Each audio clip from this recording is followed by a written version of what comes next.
Hey there, today we're going to paint another Studio Ghibli inspired scene, and this video is sponsored by Artistro.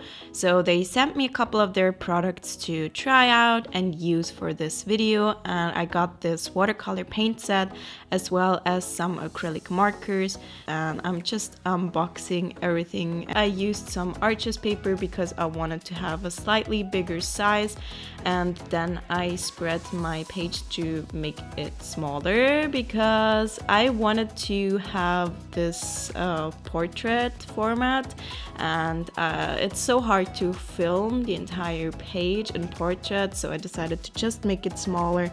And it was probably a good idea anyways because I'm having serious art block right now. I'm really trying to fight through it, kind of.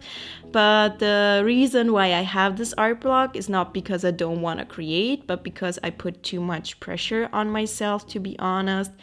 And yeah, just letting go of all that pressure is probably the way to go. So creating smaller pieces like that and just recreating scenes from movies is probably a good idea to get started overcoming the art block. So here you can see that I'm done with the sketch, and some of you might already have guessed that I'm painting something from the movie Ponyo, which is kind of a weird movie, to be honest, but it's also cute. I did not know what to think about that movie. I had mixed feelings. Honestly, it is kind of cute and some of the scenes are cool. I really like the flood scenes, not because there's a flood, but because they look so pretty. And there's also these scenes where the fish are swimming through the city because there's water everywhere, and I think that's cool. And that movie has a completely different style compared to the other Studio Ghibli movies that I've watched so far and recreated pieces from. And I thought that it would be a good movie to use watercolors and acrylic markers as a recreation because that looks a little bit more like it would fit. And I think the movie might have been created even with watercolor pencils or something along those lines. It looks like colored pencils were involved. Here I'm using the sponge that came with the set, by the way. I wanted to use it that way to just get some texture for the trees. And yeah, I'm just building my colors over and over. And just a heads up, some of the colors in this set are granulating. You can see it with the blues here on the bottom. And I found that it really depends on the colors. And this is something that happens with more high-end as well as more affordable watercolors. This is not unusual, but you kind of have to know how to work with this. And it's just an effect that you get. You can use this to your advantage as well to get some texture in your paintings.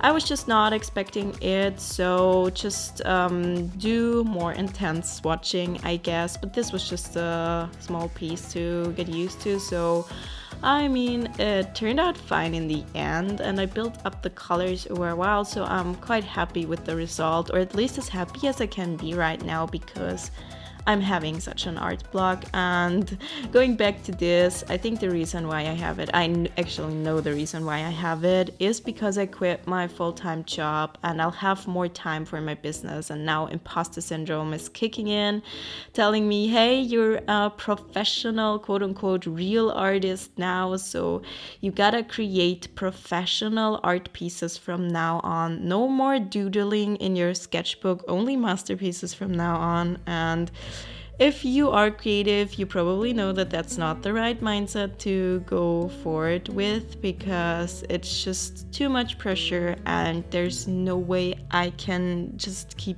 going and be creative with this kind of mindset. But it's just something that's popping up right now because I have such a shift in my life. I moved into this new apartment, now I quit my full-time job. And yeah, there's so much going on, and I mean, I would be surprised if nothing was going on in my mindset, quite honestly. It just feels like I'm thrown back a little bit into an older, more fixed mindset. Some of you might already know about the book Mindset by Carol Dweck. I teach that to my coaching clients, actually. There's the fixed mindset and the growth mindset, and you want to be more in a growth mindset because it's more empowering and you actually can improve and get things done. And I've been really good getting into this with my art, but just lately it's been really hard. So I'm trying to get more into this growth mindset again and just put off the pressure a little bit more. And yeah, I might do a podcast episode about this at some point if you're interested in that. And also, if you have a creative business, just know that those things are normal and mindset things happen all the time. At least for me, it comes up all the time. It's one of the most important things in business, and if you need help with that, then I highly recommend getting coached.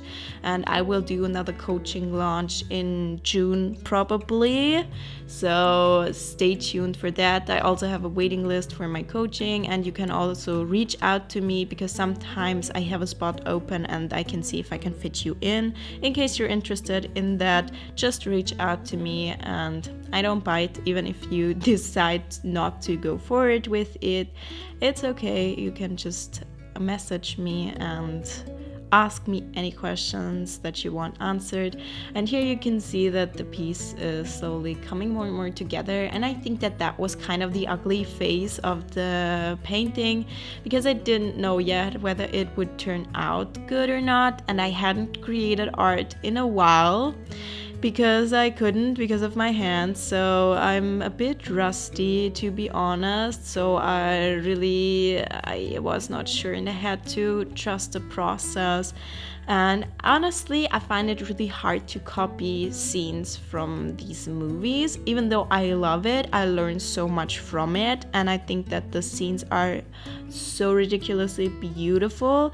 I find it so hard to recreate someone else's art, and not hard from a skill perspective, because obviously you can't completely copy what they did, but I find it hard more from a mindset perspective. Again, mindset coming up, because you're copying someone else's art in order to improve and to learn, and this is not going to be your own masterpiece, and it's not going to look better than your reference. So you kind of have to overcome this with your mindset, and sometimes just following someone else's tutorial or recreating someone else's art. For me, sometimes it's a bit hard because I kind of want to be better than them, or at least as good as they are, but that's not gonna happen because I'm just recreating something to learn from it, and obviously some details are gonna get lost in the process. So if this has ever happened to you, that's normal. Try not to beat yourself up for it, but it's okay to have all of those emotions and just stick with it anyways. You can see here that I'm using the acrylic markers for details. I think that they worked really well on top of all of this. I was actually surprised that they did, because mixing media is often not that easy, but it worked really well. And I decided to go darker with the trees and just stick more to my reference. And yeah, but I wanted to make it into a little bit more of an illustrative style with the marker and trying to give the trees some more texture, and I'm pretty happy with how this turned out, to be honest. Yeah, so it's coming more and more together now. We can see the piece appearing, and in this video I only created this one piece. Usually I try to recreate multiple scenes. By the way, this kind of salamander or iguana or whatever it is on the tree, it is shiny. I used a silver acrylic marker for it, and it's very shiny. This is why I shook the picture at the end when you can see it.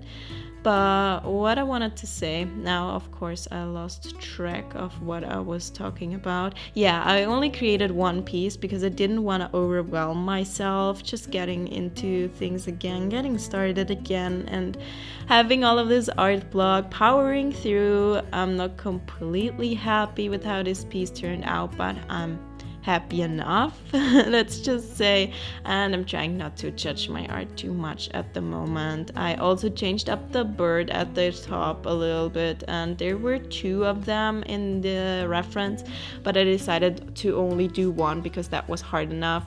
And also the kids in the foreground, they're just small blobs with no detail whatsoever because it's so tiny, and I was not in a mood for obsessing over these kinds of details. So this is what I did, and I kind of used a black marker mostly for the line art, and this made it come together a little bit more. And yeah, so we're almost done with this piece now. I'm adding the finishing touches and just adding in a few more colors, and yeah, adding the missing line art. I was missing a little bit at the top here, but thank God I realized it before I was done with the piece, and just fixing some things that I wasn't completely happy with, and adding a little bit more shadows to everything, and just building up colors, which is what you usually do with watercolors. And yeah, this is where we're at. Now I'm removing the tape,